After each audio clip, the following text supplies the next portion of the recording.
Good morning. Today is Father's Day. And I wanted to jump on and say hello. Sorry, I'm going to try to move this so I can sit. I want to give you today 10 grief tips if you are grieving your father today. So happy Father's Day. And I want you to start by taking a moment and seeing where you are at. Take a deep breath. Think about what kind of space you're in this morning. I personally, I'm a little somber, a little quiet. I'm missing my dad this Father's Day. This is my second Father's Day without my dad, and I think in some sense the second holiday can be more difficult. At least I've noticed that. It's sort of when the reality of things set in a little bit more. And yeah, I usually saw my dad at least once a year. We would travel when I was in California. We would travel here back east to make sure that we visited. And so yeah, it's getting a little more real that he's not coming back. And so I think that makes Father's Day hard. So I want to give you some tips. I want to make this quick. I just want to give you some tips. Tip number one is to allow yourself to feel everything. Sometimes when we're grieving, especially on days like this, you know, you may have other things planned. We can push off our feelings. We can ignore them, push them to a side, push them down, act like they're not important, but they are. And it's okay to feel whatever emotion it is that you're feeling, whether you want to cry, whether you want to laugh because your dad made you laugh, whether you're in that numb space. If you've lost your father recently, you might be like, this seems so numb, this seems so surreal, like, I don't know, did this really happen? You can feel all of the things. There is no right way to grieve. There is no right feelings that you have to have today. So tip number one is allow yourself to feel everything. Tip number two is to make space for the emotions. So do something with them. So first is feel them, but the second one is do something with them. So if you have somebody in your life that you can share stories with about your dad, go ahead and do that. Talk about him. Share what you remember. Share your funniest memory. Share the thing that irritated you the most. Share the thing that touched your heart. Feel them. Feel whatever it is. Make space for your emotions.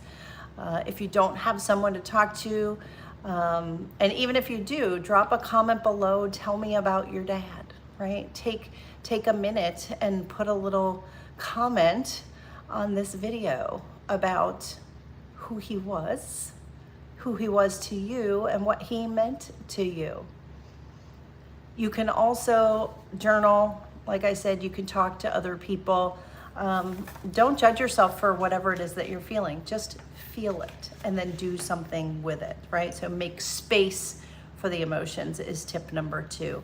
I just realized, so I'm wearing, this is my father's St. Christopher medal. So it was a medal that he wore every day from the time that he was 17.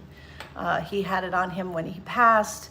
And so I wear it now often because it makes me feel a little closer to my father. It feels like there's some protection here, whether it be from St. Christopher, the way he used it. I don't remember exactly where he got it, or if it's protection for him. I do believe that my dad is watching over me, and yeah, and I think about it often. I think about what he would say to me. So tip number three is to honor your father in a meaningful way. If you are a father who's lost a child, honor that child as well, but do something to honor them. And there's lots of things you can do here. Lighting a candle is an easy one. Sharing a story either online here with someone that you love on your Facebook page. You can go into Grief Inspired has a Grief Coaching That Works Facebook group. You can go into there. You can share your story. We talk about these things in the grief course that I have. So I run a 10-week grief course that I want to invite you to that talks about all things grief and helps you get on the path to really move forward and learn all the things that you need to know.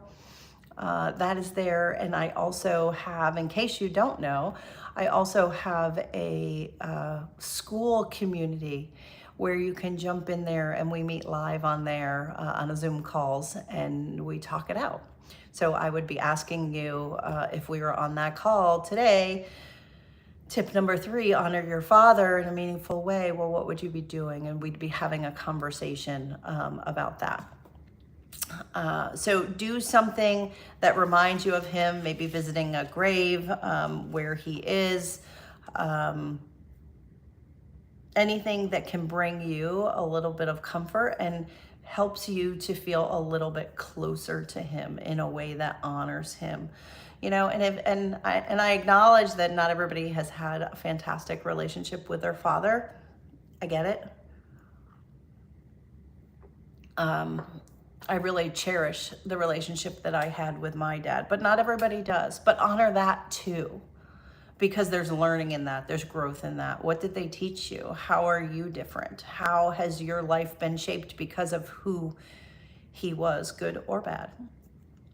Number 4 is say no without guilt, right? So if this is a heavy day for you, if you have a lot of emotions, things going on, I know I had one of my group members, her daughters are taking her husband out, but she lost her dad. And so she's feeling somber and she's letting her kids take their dad out and she's choosing to stay home. And I think that's perfectly okay. And I think it's a great way to honor her father by just spending time, right? I'm sure that when they're out that she'll be spending time quietly with herself. So if you want to skip the social gatherings, if you want to not pay attention to social media, you can take the day off of social media, obviously after we stop watching this. But protect your peace, do what feels right for you, spend the day in a way that you want to. So tip number 4 was saying no without guilt. Tip number 5 is creating a new ritual. There are things that we miss when our loved ones are gone. What's something that you can do today that can be something new? Maybe something that you want to start and do every year. You could write a letter to your father, and you could write a letter to your father every year on Father's Day, and that would be a great new tradition. You could just go for a walk, be in nature, just kind of talk out loud to your father, maybe sit silently in prayer and think about your father. Anything that's a ritual that you can do in his memory is a way to help you. It's processing your pain, the pain of grief. And then it also gives things meaning. So if you have ideas around that, please drop them in the comments below so that other people can share in your ideas. What are some things that you do that can be a new ritual? Sometimes planting things, right? There's a lot of rain here right now. Maybe planting something, flowers, plants in his honor. I think that's a good way to do it. I know when my son Jackson died, we planted some lavender at a lavender farm. And I often wonder how that lavender's doing. It's over in California, so I'm not going to get to see it anytime soon, but I know it's growing. So next, number 6, connect with others who understand. Again, I mentioned the group that I have, our school community. It's a great place to connect. If grief is really overwhelming to you, there is a lot of healing in talking through it. And it doesn't mean that there's anything wrong with you. This belief that somehow we're broken because we're grieving, it's just not real. So connect with others who understand. Search anything grief inspired You will find me on all different kinds of platforms, but mostly in the Facebook group and then in my school community, and obviously here on YouTube as well. Connect, find somebody to talk to. Number 7 is to let go of expectations. So this is one of the things that I say all the time is stop shoulding yourselves, right? What do you feel like you should be doing today? Should you be going out with family? Should you be doing something? If you don't want to do anything, you don't have to. What you choose to do today to honor your father, to honor the situation that you're in, to honor your pain, to help process your pain, it's all good. You do you, and don't should yourself. So that's letting go of any expectations that you might have. Have coffee. Number 8, say his name. Hey, Deb. I'm so glad that you're here. I'm so glad that you're leaning in, because I think that that's where we process the pain, as we lean in. So tip number 8 was saying his name, right? Don't be afraid to talk about your dad. Don't be afraid to talk about, Deb just mentioned her husband, right? So not having her husband there for her kids, right? That's something that we need to hang on to, right? And think about and process, because there's pain in that too. But your love doesn't end. Keep talking about your husband, keep talking about your father, keep talking honestly about all the people that you've lost. But today specifically, we're talking about Father's Day, right? That love the love doesn't ever end. It doesn't go away with them. And so speaking his name, it's remarkable. I want to ask you, when's the last time that you've said your father's name? Even just saying, hey, dad this, dad that. So think on that. So saying his name out loud. My dad's name was Robert Arthur, right? Everybody called him Bob Centenary. Yeah, I don't say his name very often, but saying it out loud is kind of good. Number 9 is, if you're grieving a child because you are a father who has lost a child, we want to take time to acknowledge that, because Father's Day for fathers who have lost children is its own kind of hurt. Your grief is valid. The bond that you have with your son or your daughter is very, very real. And I remember when I lost my son, I was wondering, was I still a mother? If you are a father and you don't have your child with you, you are still a father. You are still a father. And so this day holds special meaning. So what can you do with all of these tips to help you? And then number 10, here's the thing. Just be. Just breathe. Take a deep breath. You're going to get through the day. Know that you're not alone. Know that we are all here with you. Let's take a collective breath.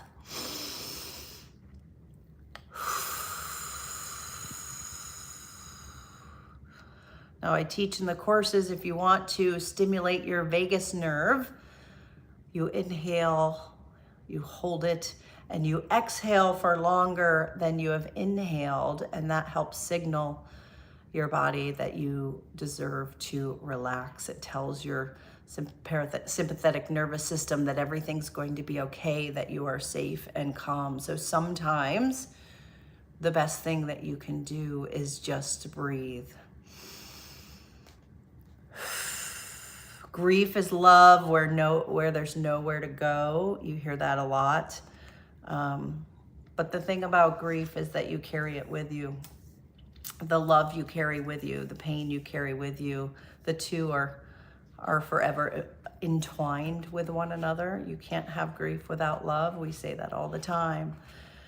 So again, allow yourself to feel everything. Make space for your emotions. Honor your father or your child in a meaningful way.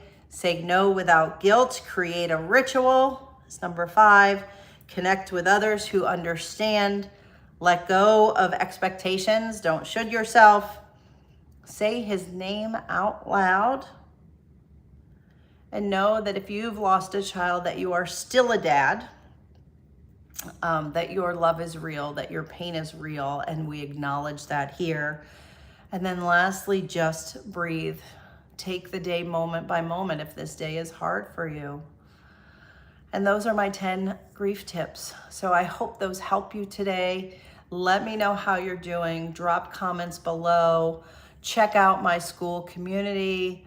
Reach out to me at griefinspired@gmail.com. If I can support you, I will help you in any way that I can. That is my mission. My grief inspired me, and I want my grief to inspire you too. I said that wrong. I want my grief to inspire me, and I want your grief to inspire you. I hope that makes sense. And I hope it made you laugh. Have a good day today. Bye for now.